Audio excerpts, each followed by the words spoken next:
Good morning.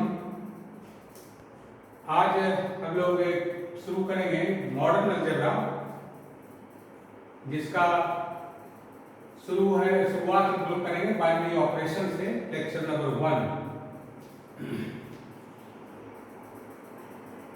सबसे पहले ये जानेंगे मॉडर्न अलजेब्रा के लिए कि बाइनरी ऑपरेशन क्या है।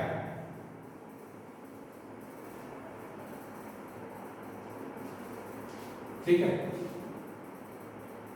इससे पहले आप लोग मल्टीप्लिकेशन में भी पढ़े होंगे। कुछ खास तरह का एक आध सवाल आता था, जैसे a star b is equal to root A B, then find the value of 3 star 3 कितना होगा, इस तरह से निकालते थे। या 3 स्टार 4 क्या होगा, that is under root A B, that is 3 into 2 3 into 4 root 12, इस तरह से। ठीक है, तो यहां पर क्या देखते हैं, ये स्पेशल टाइप का एक ऑपरेशन ही है जिसके कारण ये रिजल्ट आ रहा है। नहीं, ऐसे 3 इंटू 4 12 होना चाहिए, लेकिन इसका मीनिंग यहां दिया हुआ है। a स्टार b का मतलब होता क्या है, मतलब है under root a into B, और उसके अनुसार से इसका वैल्यू इतना होगा।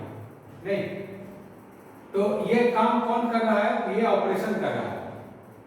ऐसा ये ऑपरेशन होता क्या है, जैसे मान लेते हैं कि एटीएम मशीन है, ठीक है। यहां से आप क्या दिए, कार्ड डालें, ठीक है। ये एटीएम मशीन हो गया, और आउटपुट क्या हो गया, ये हो गया इनपुट, है ना। कार्ड और प्लस सम मैसेज, कुछ इंफॉर्मेशन मांगता है तो मैसेज चाहिए। आउटपुट क्या हो गया, आउटपुट हो गया रुपीज, है ना, जितना चाहिए वो निकल गया। तो ये इनपुट हो गया, आउटपुट हो गया, तो बीच में कौन सा काम किया, ये ऑपरेशन काम किया, है ना। बीच में एक ऑपरेटर है, ऑपरेटर जो कि ये काम कर दिया, इनपुट और आउटपुट के बीच में हमको एक फाइनल रिजल्ट दे दिया। ये ऑपरेशंस का या बाइनरी ऑपरेशंस का भी वही काम है। बाइनरी ऑपरेशंस में क्या होता है,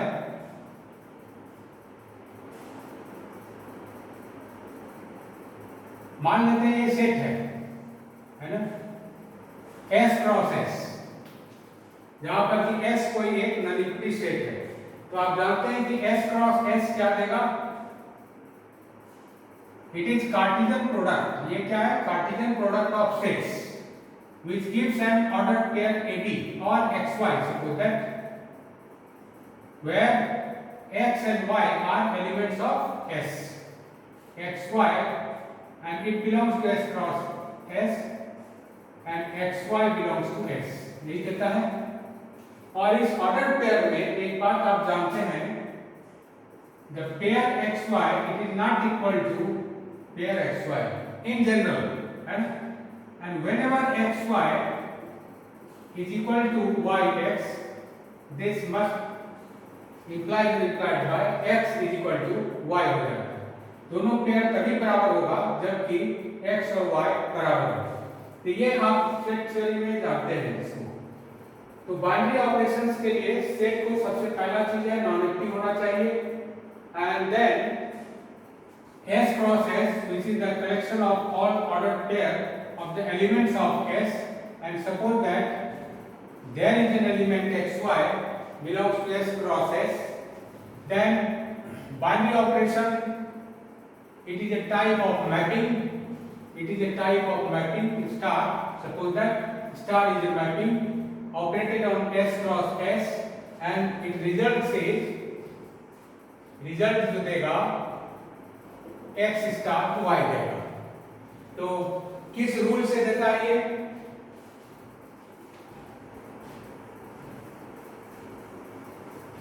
by the rule whenever star operated on XY it gives X star Y, then for all XY belongs to S, then this star is known as the binary operation। ठीक है, तो हम differential कैसे दे सकते हैं, डिफरेंशियल में कि A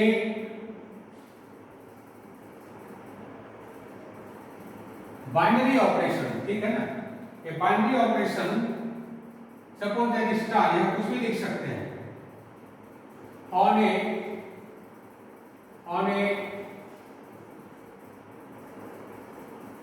non empty set, suppose that S, ठीक है, नॉन एम्प्टी सेट एस कीजिए फंक्शन और मैपिंग, ठीक है, फ्रॉम, कहां से कहां पर है ये तुरंत देख रहे हैं, फ्रॉम एस क्रॉस एस, है, from S cross S into S, ये चीज है, ठीक है। 10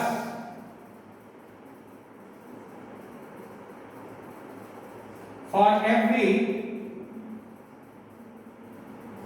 xy belongs to s cross s, ठीक है, for every xy belongs to s cross s, the binary operation star, है ना, b star assigns, है ना, क्या करेगा ये, assign से यूनिक एलिमेंट, असाइन से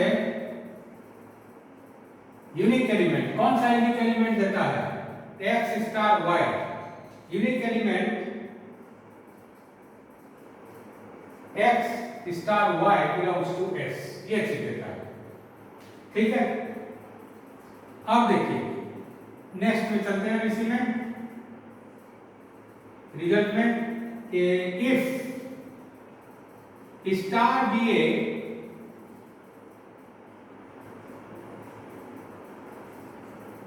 binary operation, star be a binary operation किस पर, और a non empty set S, ठीक है, और a non empty set S, then the pair, कौन सा, then the pair s together with star, ये कहलाता है, ये क्लियर हो गया। स्टार क्या है, star is a binary operation, ये किस पर ऑपरेट हुआ, operated on s star s and give a unique element in s, ये है s से, ठीक है। then this binary operation together with non empty set s, it gives a binary structure, ठीक है। पेयर दिस, ये क्या कहलाएगा, इज कॉल्ड ए, क्या कहलाएगा, binary structure, is called a binary structure. कोई दिक्कत इसमें, तो मतलब ये हो गया set S together with one और मोर बाइनरी ऑपरेशंस, ये कहलाता है algebraic structure.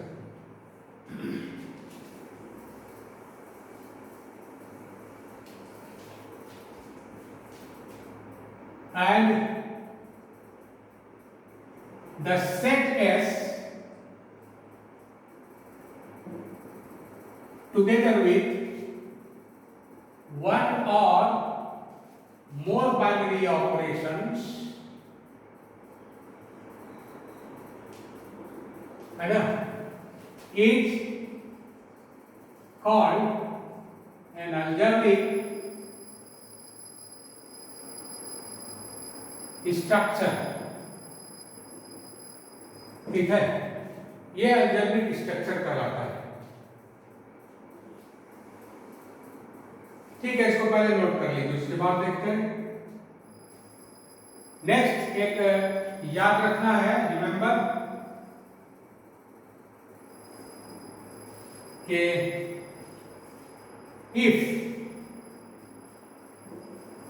Star be a binary operation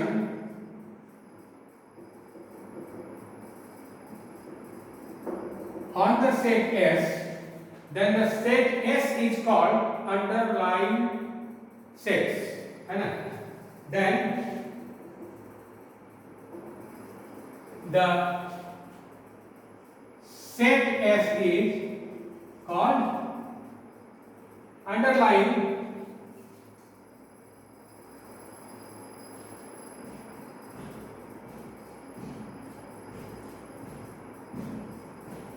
set।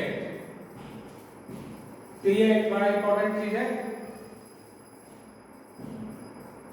Also एक नंबर सेकेंड में if star be a binary operation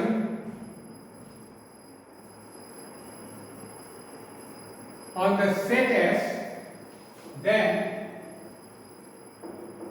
it is closed।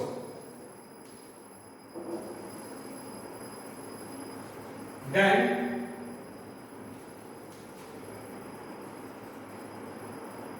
ठीक है, then it is closed on S, है ना। S पर क्लोज होगा, या इसको ऐसे बोल सकते हैं, that is star is closed, या ऐसे कहिए that is S is closed with respect to star, ऐसा बोल सकते हैं। S is closed with respect to star, ये बोल सकते हैं। तो इसमें देखिए कुछ प्रॉपर्टीज है, उसको भी हम लोग जानेंगे पहले, उसके बाद देखते हैं क्या होगा।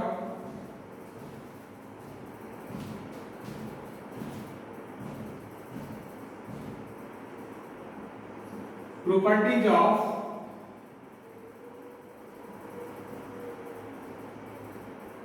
Binary operations. पहला नंबर है ए बाइनरी ऑपरेशन स्टार, ठीक है, a binary operation star is on a set S is called associative.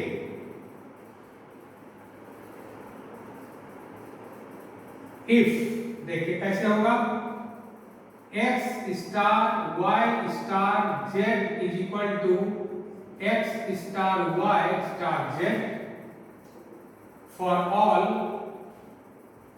x y z belongs to S।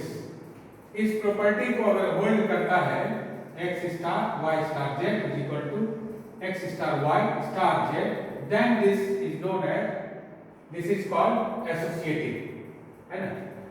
Number second, this binary operation is commutative। Similarly,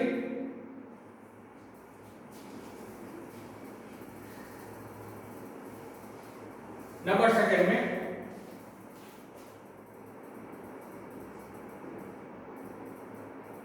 a binary structure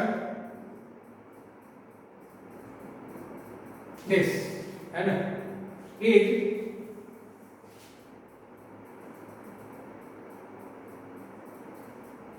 commutative or you say that abelian, है ना। if a star b is equal to b star a, वो x पर लेके चले, if x star y is equal to y star x for all x y belongs to S, ये मिलेगा, ठीक है। ये कहलाएगा कम्यूटेटिव और Abelian property. Number third,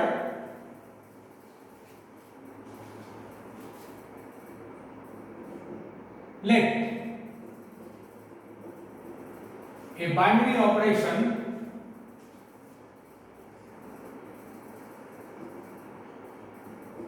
star is associative and commutative, है ना।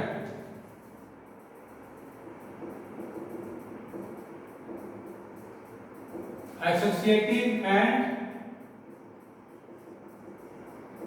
कम्यूटेटिव दोनों है। बाइनरी स्ट्रक्चर या binary operation star is associative and commutative, है ना, ऑन एस, ये हो गया। then an element, suppose that x belongs to S, is said to be idempotent, is said to be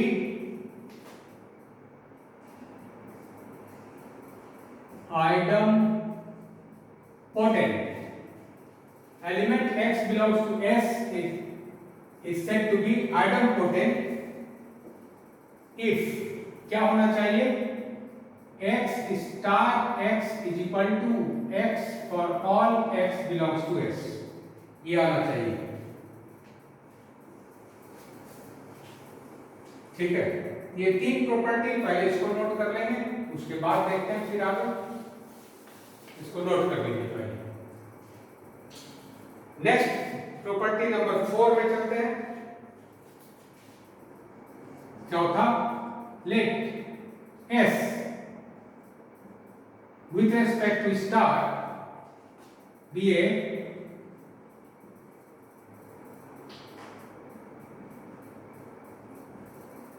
binary structure, then we say that, ठीक है, we say that E belongs to S is identity for S if x star E is equal to x is equal to E star x for all x belongs to S। इसको समझ लेना है। अगर ये binary structure है तो कोई एक एलिमेंट जो कि S का एक एलिमेंट है, suppose that E is an element of S under the property that when operated on any element it gives the same element x, and similarly E operation x is equal to x for all x belongs to S, then this element is known as identity element। For example, जैसे natural number में addition के respect में addition क्या हो गया, addition is a mapping, addition is a binary operation. तो binary operation addition के लिए क्या हो गया कि नेचुरल नंबर में 0 किसी संख्या को अगर 0 से जोड़ दें तो there will be no change. इसका मतलब क्या हो गया, 0 एडिटिव आइडेंटिटी है। उसी तरह से मल्टीप्लिकेशन के रेस्पेक्ट में 1 किसी भी नंबर में अगर हम 1 से मल्टीप्लाई कर दें तो क्या मिलेगा, the result give the same element, therefore 1 is multiplicative identity. तो ये चीज आता है आइडेंटिटी के लिए। लेकिन एक चीज ध्यान रखना है, यह कोई जरूरी नहीं है कि प्रत्येक स्टेट में जहां पर कि ये सारा जो डिफाइंड है तो आइडेंटिटी होगा ही। जैसे अभी एग्जांपल हम ले लें या ऐसी में लिख दें कि इन जनरल, है ना, in general S with respect to star, ठीक है, may not be, है ना, may be, वो ऐसा लिखिए, may not have an identity element, ठीक है। फॉर एग्जाम्पल हम लेते हैं जैसे Z, the set of integers with respect to minus negative, तो इसको देखेंगे आइडेंटिटी एलिमेंट नहीं है ना। The set Z with binary operation क्या हुआ, विथ बाइनरी ऑपरेशन नेगेटिव, है ना, एज नो आइडेंटिटी एलिमेंट। ठीक है, तो ये एक एग्जांपल ले सकते हैं, इसको आइडेंटिटी एलिमेंट नहीं होगा। जैसे हम फिर से चले, एक और लेके चलते हैं डिफरेंशियल नंबर 5 में।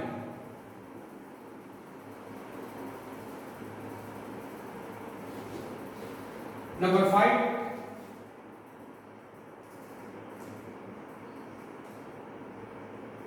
for each element x belongs to S, ठीक है, for each element x belongs to S, there exists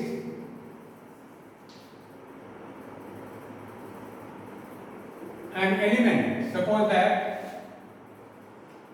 this element belongs to S such that X operation X star, it gives E, where E is identity, is equal to this, where E क्या है, is identity element in S, है ना, such that this, then this element X inverse A is called inverse element of X in S. अब देखते हैं इस definition से, इस डिफिनेशन से देखिए क्या हो गया ये, यहां कह रहे कि S with respect to this star may not have an identity element. That means अगर S में आइडेंटिटी एलिमेंट नहीं होगा तो इनवर्स एलिमेंट पॉसिबल नहीं होगा, ठीक है। इसलिए ये तभी पॉसिबल होगा जबकि सेट को आइडेंटिटी एलिमेंट होगा तब, ये इंपॉर्टेंट बात है इसमें, नहीं तो इनवर्स एलिमेंट नहीं मिलेगा। इसको हम रिमार्क में लिख सकते हैं, है ना, रिमार्क में एक लाइन लिख लीजिए कि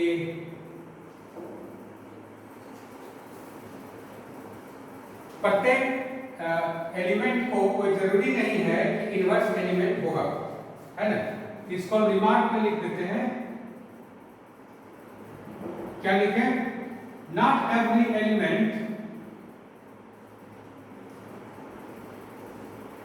है ना, not every element in a binary structure, not every element in a binary structure with an identity element and has an inverse element. ये भी पॉसिबल है कि किसी को अगर आइडेंटिटी एलिमेंट है लेकिन कोई जरूरी नहीं है कि इनवर्स एलिमेंट होगा, नंबर एक। दूसरा नंबर में इनवर्स होने के लिए अगर किसी का इनवर्स होता है तो उसमें आइडेंटिटी मिलना चाहिए। That means number second, if A binary structure, है ना, does not have an identity element, does not have an identity element, ठीक है ना, then inverse of the element, inverse of an element, है ना, inverse of an element does not exist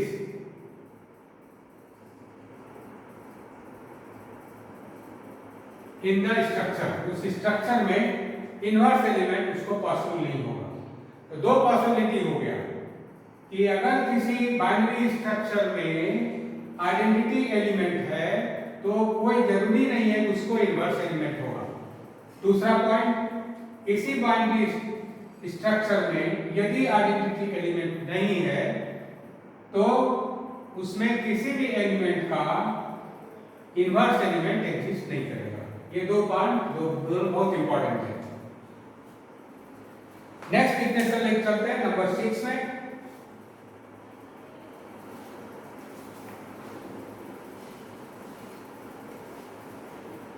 number 6,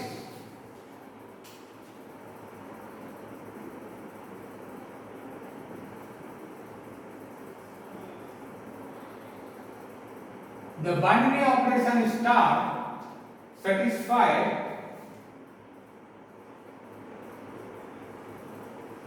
the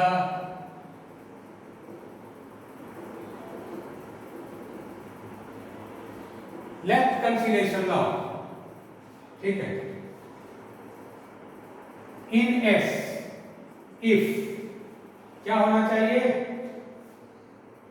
if x star y is equal to x star z implies that y is equal to z for all x y z belongs to S, ये आना चाहिए, ठीक है। Similarly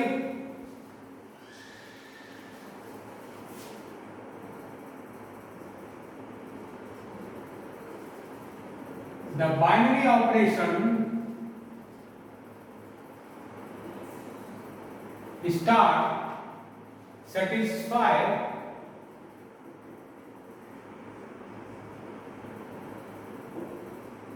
the right cancellation law, है ना, in S if, बताइए क्या होना चाहिए,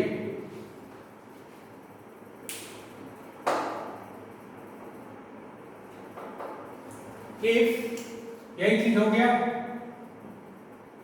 y star x is equal to z star x implies that y is equal to z for all x y z belongs to S, ये आना चाहिए। Then it is known as the right cancellation law, है ना। ये बहुत basic चीज है, इसके पहले भी आप प्रीवियस क्लासेस में बहुत सा पार्ट इसका पढ़े हुए हैं, इसलिए ये उस रूप में आपको आसान ही पड़ेगा। ये नंबर 7 में देखिए, एक और प्रॉपर्टी लेके चलते हैं। If more than one binary operation के लिए हम लेते हैं, जैसे if two binary operations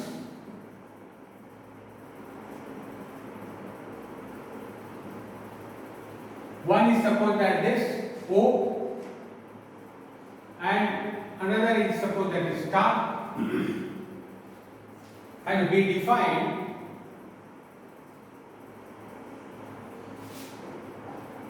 on a non-implicit S, ठीक है ना, then this binary operation O is said to be a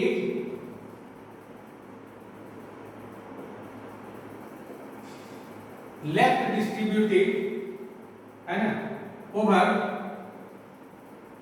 star if left this O, ये बाइनरी ऑपरेशन है, is left distributed over star, कब, if लेफ्ट डिस्ट्रीब्यूटेड, तो ये लेफ्ट में होना चाहिए, y star z is equal to x operation y star x operation z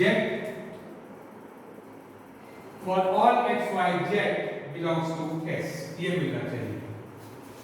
देखिए, और राइट डिस्ट्रीब्यूटिव कैसे होगा, यदि ये राइट में आ जाए, है ना, तो राइट मिलेंगे तब उसके अनुसार से राइट वाला डिफाइन हो जाएगा। तो लिखेंगे इसमें similarly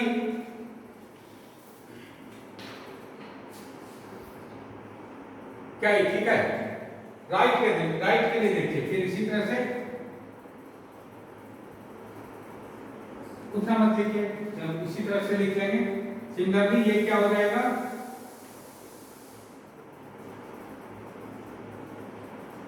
right distributive law,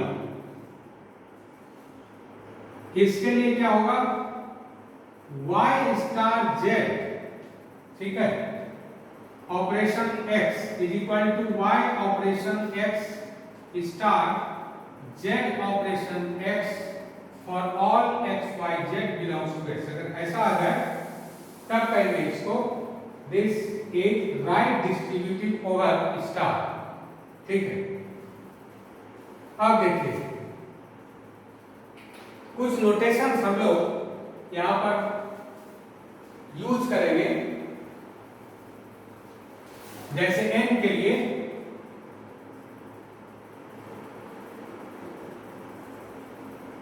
set of natural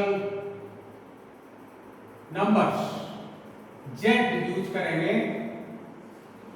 set of integers and sometimes you can write I also, है ना, ये भी लिखते हैं Q, that is set of rational numbers, ठीक है, R, that is set of real numbers, and similarly C, capital C, denote set of complex numbers. तो ये इस तरह से हम लोग यूज करेंगे इसको, है ना, नोटेशंस के लिए ये यूज होगा फॉर दिस स्टैंडर्ड नोटेशन में. तो इसको ध्यान में रखेंगे, इसके अनुसार से आगे काम करेंगे. जैसे अब एक चीज ध्यान रखना है, नोट में कुछ नंबर हम लिख लें. Note number 1, it may be happen, it may be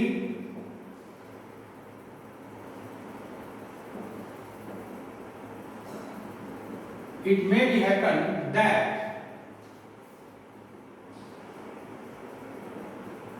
x operation y does not belongs to s for all x y belongs to s. कोई जरूरी नहीं है कि बाइनरी ऑपरेशन हमेशा डिफाइंड होगा. तो ये हो सकता है इस तरह का. नंबर सेकंड में, suppose that, let us suppose that this is equal to n.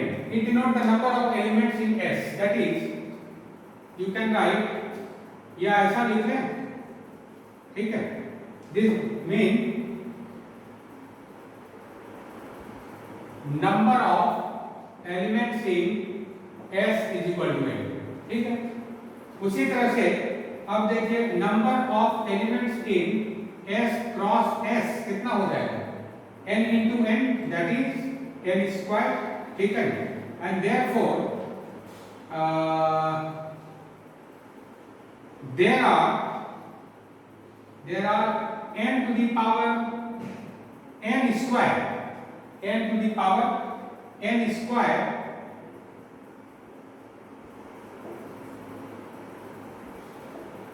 Binary operations add, कैसे एड, जो n क्रॉस n यहां से जो मिल रहा है, यानी कि n by n, eight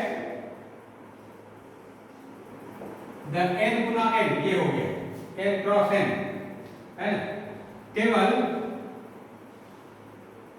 increase can be filled with one among the f, जो n बचा हुआ, one of n elements of s, इसलिए हो गया n to the power n square. कितना बाइनरी ऑपरेशंस होगा, और जिसमें ये बहुत इंपॉर्टेंट है कि इसी क्रम में लिख देंगे कि total number of commutative binary operation कितना होगा, है ना. अब देखिए operations be define be commutative कब होता है? Operations be define as commutative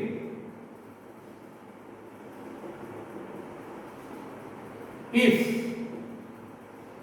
AI operation AJ is equal to AJ operation AI, यही होता है, ठीक है. अब देखिए क्या हो गया. then the operation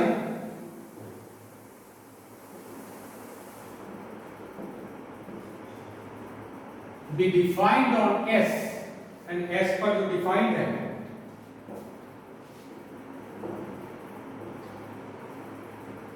be commutative, then the operation, अभी ऐसे लिखिए, then operation can be determined by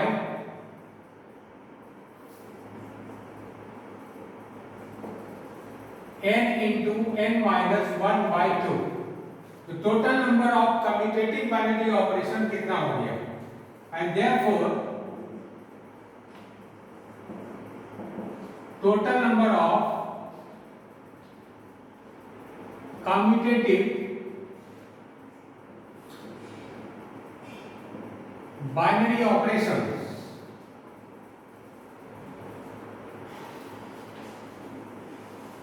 है ना, इज इक्वल टू हो गया n to the power n into, है ना, कितना, n माइनस 1 डिवाइडेड बाय 2, ये मिल जाएगा total number of commutative binary operation. ये तीन रिजल्ट बड़ा इंपॉर्टेंट है। पहला हो गया कि कितना बाइनरी ऑपरेशंस डिफाइन हो सकता है किसी भी सेट के लिए, n to the power n square, इतना बाइनरी ऑपरेशंस होगा, और among this binary operation this number of binary operation will be commutative। ठीक है, तो ये बहुत इंपॉर्टेंट है। नेक्स्ट रिजल्ट हम आएंगे जैसे कुछ प्रॉपर्टीज में। देखिए पहला प्रॉपर्टीज है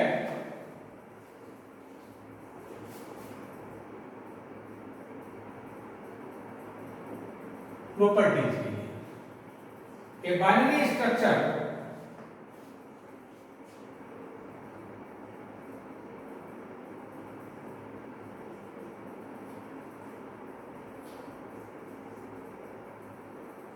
है ना, this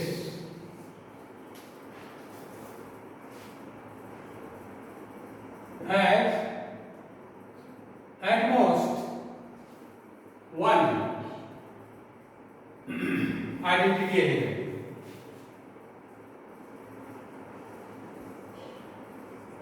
क्या मतलब हो गया इसका? दैट इज करके लिख सकते हैं क्या? दैट इज आइडेंटिटी एलिमेंट, है ना, in a binary structure, that is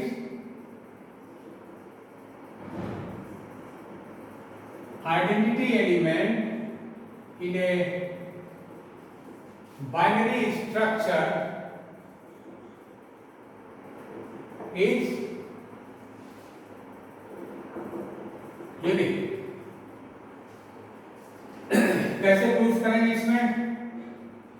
एक बात इसमें हम लोग जानते हैं कि S क्रॉस S से S में ये क्या चीज है, अगर इसमें दो हम ले लें E और E डैश, है ना, S में दो एलिमेंट ले लें, S में क्या ले लिए, E and E dash, suppose that there are two identity element which belongs to S, तो एक पेयर निश्चित रूप में E E dash मिलेगा। E E dash कहाँ होगा? इसमें मिलेगा, और ये बाइनरी स्ट्रक्चर इसको क्या करेगा, E स्टार E dash इसका एलिमेंट होगा, है ना। तब देखते हैं क्या मिलेगा। ये जो E स्टार E डैश है क्या देगा, अगर E आइडेंटिटी एलिमेंट है, अगर E आइडेंटिटी एलिमेंट है तो आप जानते हैं किसी एलिमेंट पर ऑपरेट होकर के वही एलिमेंट देता है, यानी कि E डैश देगा, है ना। और E स्टार E डैश, और यदि E डैश आइडेंटिटी एलिमेंट है तब कितना देगा, E देगा। तो ऑब्वियस क्या हो गया, E और E डैश बराबर हो गया। इसी को लिख देना है। क्या करेंगे कि let us suppose that E and E dash are identities in a binary structure in this, ठीक है। Then by definition of binary operation क्या मिल जाएगा,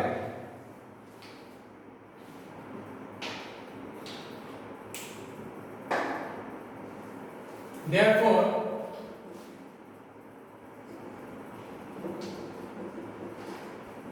by definition of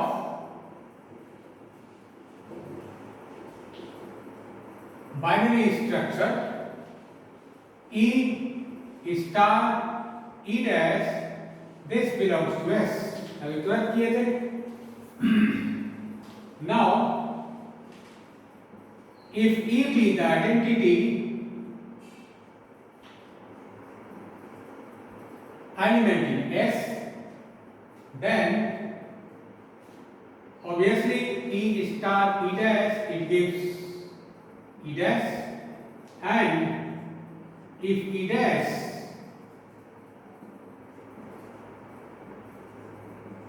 be the identity element in S, then E dash star E is equal to E. ये देखो, तो यहां से क्या मिल गया कि therefore E is equal to E dash, and this proves the uniqueness of identity element. Next proposition में क्या करेंगे? Next proposition में a binary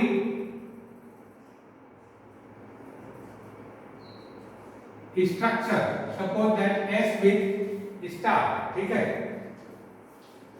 where S पर मत लीजिए, N ले लेते हैं. N is the set of natural numbers with star, ठीक है, where a star is given by n के दो एलिमेंट पर स्टार किस तरह से काम करता है उसको डिफाइन कर लेंगे. x star y it is equal to LCM of xy, ठीक है ना, for all xy belongs to the set of natural numbers n. तो प्रूव करना है हमको. Then this binary operation is number first, क्या ले लें, commutative. Number second associative. Number third has identity element. Number fourth ना रिवर्स नहीं होगा, उसको हम ऐसा कर दें. However, number fourth only one belongs to n. एक जो होगा केवल उसी को रिवर्स मिलेगा. One belongs to n has inverse element and no other elements. बस यही लिखे where n is the set of natural numbers. 30 example पे लिख लेंगे, बहुत इंपॉर्टेंट एग्जाम्पल्स है कि बाइनरी ऑपरेशन हो यही ना था. ये प्रोपोजिशन है ना. This binary structure where n is the set of natural number given by x star y is equal to LCM of xy, then this is binary operation is commutative, associative, and there exists an identity element. But for the inverse, only one element 1 has inverse and no other elements of n has inverse in with respect to this operation. ये show करना है. तो बहुत आसानी से आप देख सकते हैं इसमें.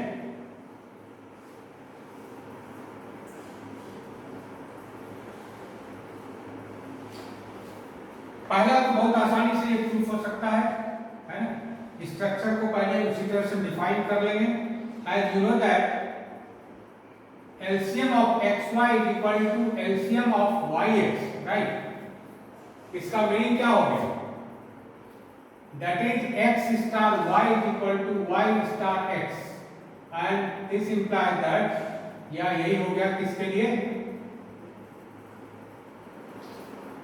कम्यूटेटिविटी के लिए, right? And similarly first number के लिए. सेकंड में LCM of x star y star z, okay, is equal to LCM of x star y star z। नहीं, वो सही नहीं, इस तरह से लिखना उचित नहीं है। कैसे लिखते हैं? As LCM of x, this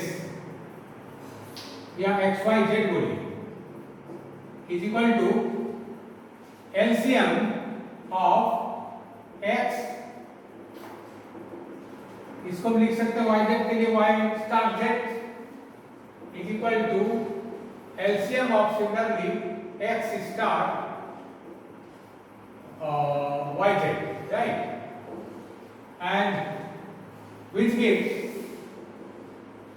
इसका मीनिंग हो गया LCM, अब सीधा सीधा हो गया x star y star z is equal to x star y star z।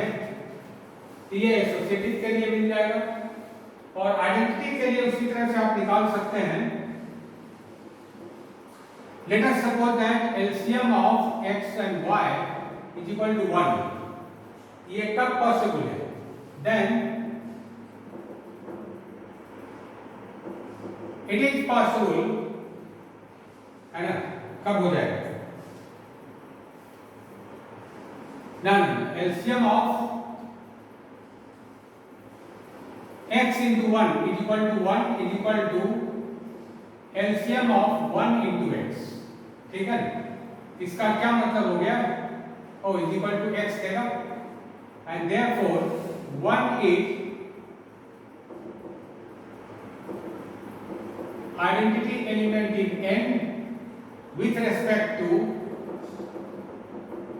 star।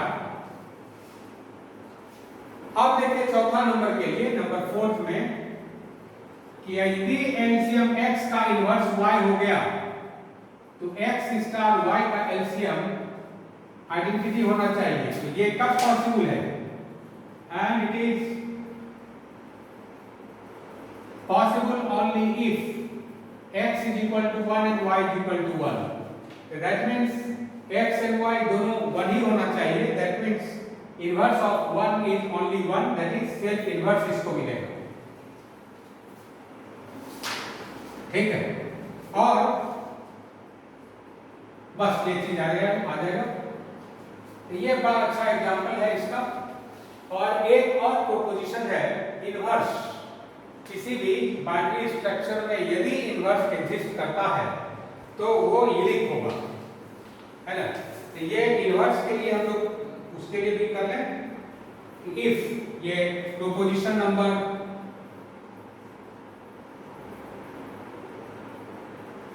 3, ये क्या है? If star with S with respect to star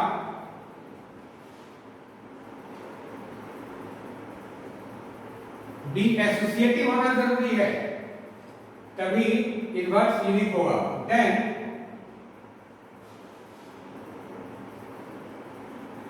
there exist unique inverse element for each element in S if it exists,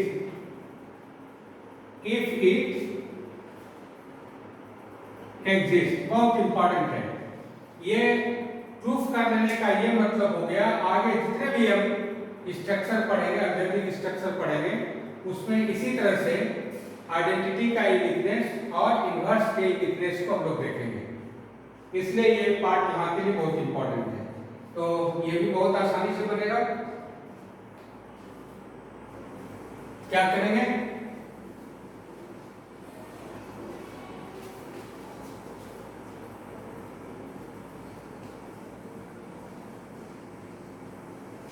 इसको note कर लेंगे पहले, proposition को कब लेके चलेंगे कि late S with star be a binary structure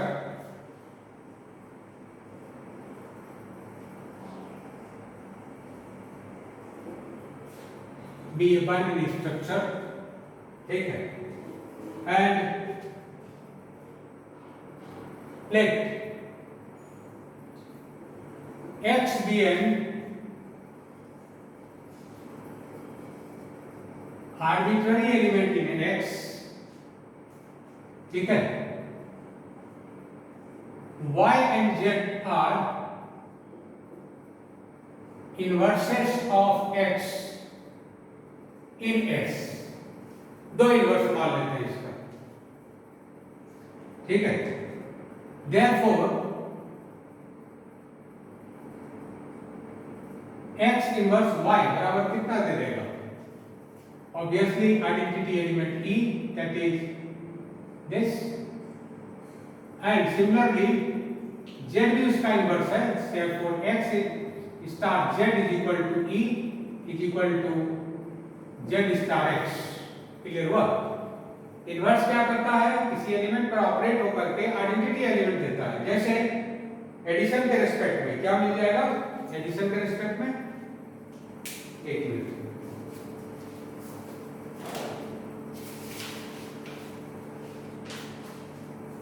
yes, addition के रिस्पेक्ट में 2 का एडिटिव इन्वर्स -2 हो गया, क्योंकि 2 plus -2 is equal to 0 and 0 is additive identity.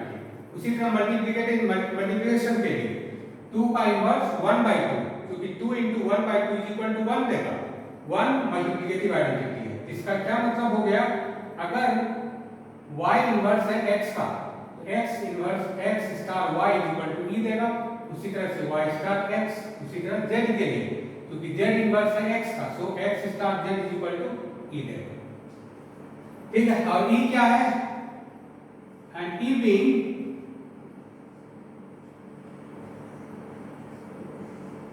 Identity element in S हो गया। अब लेके चलिए, नाउ y स्टार इस पर लगा दीजिए is equal to x star z बराबर कितना? e, that is y star e, and e being the identity so it gives y, ठीक है।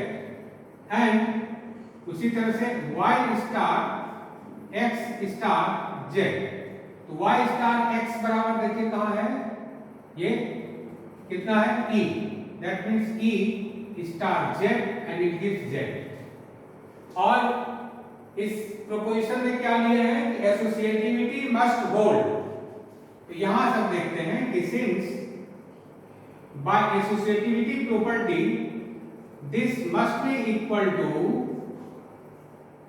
दिस, ये दोनों बराबर होगा ना एसोसिएटिव प्रॉपर्टी से, है ना? कहां से?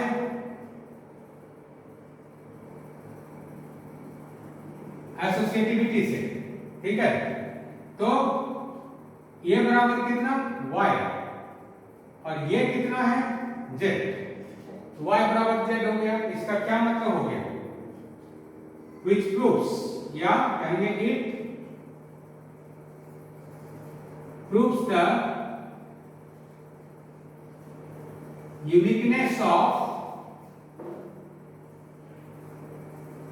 inverse, ठीक है।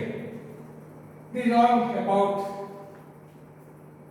बाइनरी ऑपरेशंस, और फिर से और आगे बढ़ेंगे इसमें नेक्स्ट लेक्चर में बाइनरी ऑपरेशंस में, जिसमें अब कुछ अलजेब्रिक स्ट्रक्चर को पहले हम लोग डिफाइन कर लेंगे, और बेसिक अलजेब्रिक स्ट्रक्चर जो आपको पढ़ना है, पहला है ग्रुप, दूसरा है ring, field, integral domain and linear space, जिसको कि वेक्टर स्पेस भी बोलते हैं, लीनियर अलजेब्रा या वेक्टर स्पेस, यहाँ तक करना है। उसके बारे में थोड़ा जान लेंगे, और तब फिर और बाइनरी ऑपरेशंस में हम लोग आगे जाएंगे। आज के लेक्चर में बस इतना ही। Thank you very much.